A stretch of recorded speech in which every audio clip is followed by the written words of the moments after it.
What's up, guys? Back at it again. Got the long arm scout rifle from the Spire of the Watcher dungeon.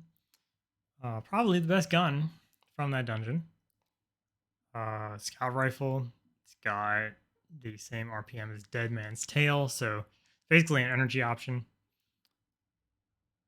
If you really like Dead Man's Tail, at least. Um, Very similar functionality because you got the what the heck? There we go. Got the hip fire origin trait. Compare that with freehand grip. You can combine that with hipfire grip.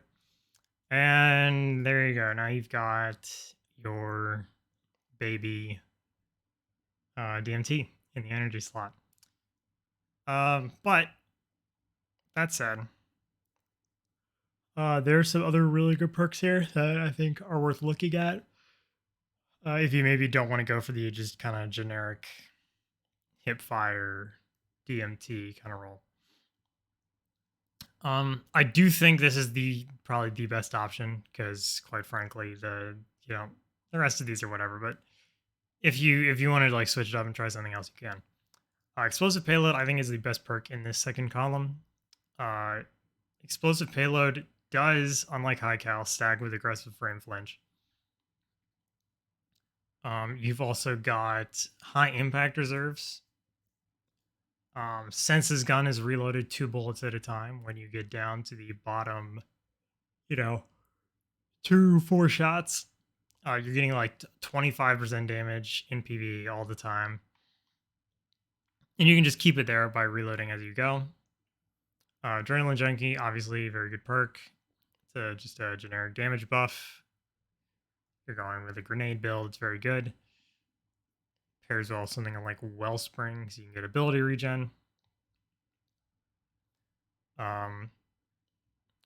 Compulsive Reloader is very good on this gun. That should not be a surprise because, again, your reload speed, you're reloading 2 bullets at a time. So you can fire 2 shots, reload 2 shots at max reload, or fire like, I don't know, six shots because it's a 6-7 shots because it's a base mag of 15. As long as it's above half, you get max reload speed and a reload duration scaler. So I mean, I'd say look at this reload, but it doesn't really calculate correctly here because it loads 2 at a time. So anywho, did not realize it did that. Rapid hit isn't ideal IMO because the duration on rapid hit just does not last very long, so it's not all that great for reloading. It's okay, but it's not fantastic. Although the stability is pretty nice. You could go something like under pressure high impact reserves. When both of these are active, obviously you're getting a big damage bonus. You're getting accuracy cone size reduction. You're getting stability. Synergizes very well. Subsistence obviously does not synergize with high impact reserves, but it works very well with AJ, Dragonfly, Explosive Payload, any of these. Because every time you get a kill, you're going to get ammo back. And because this gun hits so hard, while also having a decent sized mag, it's very easy to just never have to reload against anything besides like really beefy enemies.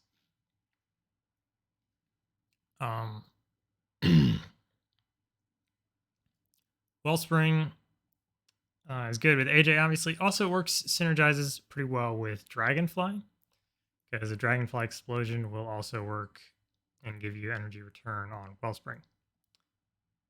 Let's see, what else is there? For your magazine, I personally, if you don't have compulsive reloader or subsistence, so if you're not using a reload perk, I think flared mag is your best option here and gives you a little bump in stability, gives you a bunch of reload speed. When the text balance stock is active, it gives you, like 60 from flared mag, you get like 80 with text balance stock. Um, if you have explosive payload, you don't really need to worry about range, so you can skip accurize, look for steady rounds instead, again, or flared mag. Um, barrel, again, honestly, this gun doesn't fall off. Oh, sorry about that. Very tired. This gun doesn't have damage fall off until 69 meters. Or like 40 with hip fire. So like range really just doesn't matter on this gun. At all. You just look for stability or reload. So look for something like polygonal or fluted, flared mag, steady rounds. Yeah. It's just a bunch of good combos. So whatever you want to look for, I have one with this roll, so Wellspring Dragonfly, one with Hipfire Adrenaline Junkie. I have one with Subsistence Explosive Payload. All three of them are fun. All three of them are different and feel relatively unique. I think my favorite out of all of them is probably Wellspring Dragonfly. But really, they're all pretty good. One thing to note, and I think this is why explosive payload and Dragonfly are worth looking for specifically, especially explosive payload, is because text balance stock is calculated based on hits. It's just 4 of any damage dealt. Explosive payload splits this into 2 hits. So 2 shots is equal to 4 hits. So usually it would take 4 shots to proc text balance stock. But with explosive payload, it's only 2. Dragonfly is again very similar. If you kill one enemy, that's 1 hit, but if the damage from the explosion hits another 3 enemies, it procs text balance stock. Obviously, then you're trying to get a headshot kill while hip firing, which can be a little scuffed, but the gun's got plenty of accuracy. It's not that difficult. So I think those 2 perks for that reason are very good here. Again, why I think explosive payload is the best perk on this gun in this column. All the options except for redirection or opening shot are pretty good though. So whatever you think looks appealing, you can chase it. Best part about this gun, other than the part where it's very strong, obviously, is that it is also extremely easy to farm. So from a first encounter, it takes more time to load up a checkpoint than it does to run the encounter. Like, honestly, like you can 2-man the encounter. It takes like 2-3 minutes if you know like your paths. So it's really easy to farm. And the 7th Seraph Carbine, which is a world drop and unfortunately drops from this encounter, of the 2 Seraph options that drop from here, is the better of the 2. Significantly. That gun is actually really strong for a 450 RPM auto rifle, and auto rifles are getting buffed. So I think that is a gun that is actually worth keeping an eye out for. If you happen to get one while you're trying to farm this, and you get a good roll on it, I would keep it.